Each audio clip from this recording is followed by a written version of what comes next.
Hello, good afternoon. Panibagong trabaho na naman. Ito po, ibababa naman makina. So, may pagawa naman tayo sa araw na ito. Kaya mag-overall ng Mitsubishi Fighter. Kasi ang problema nito, nagbo-blow by, naghahalo na yung langis tsaka tubig, malakas sa konsumo ang engine oil. So overhauling na talagang kailangan dito. At ang dami na rin mga tagas-tagas, daming mga leak. So napakadungis ng truck na ito. So dito naman tayo sa panibagong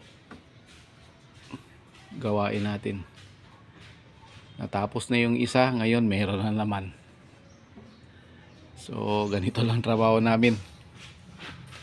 Taga-ayos ng makina. At mayroon pang problema nito, injection pump daw. Yung injection pump, ayan po, matigas. Nag-i-stack up yung throttle nya. Palagay ko may problema dito sa may governor. So baklasin din natin tong fuel pump nya. May problema rin to sa governor nya. Bago ito po, iangat namin. Yeah. Meron pa, Bert, tanggalin daw, Bert, oh. 17, 19 ba to?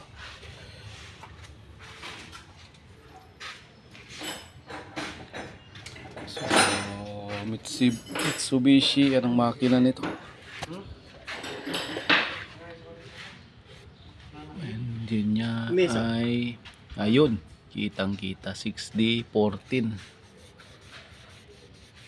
So, old model to na Mitsubishi 6D14 Fighter. So, magandang klase to dahil matagal masira to. So, ilang taon na to, hanggang ngayon tumatakbo pa. Eto, Bert, tanggalin, Bert, oh. Fuel.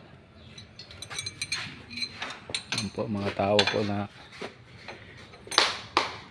si Herbert, shout out si Herbert, si Miller, si Cardo, shout out, si Minyaw andun, sila ay taga baklas ko.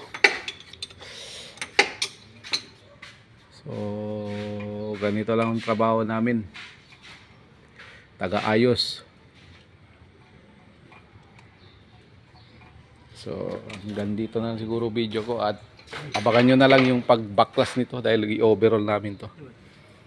Kalasin talaga itong makina.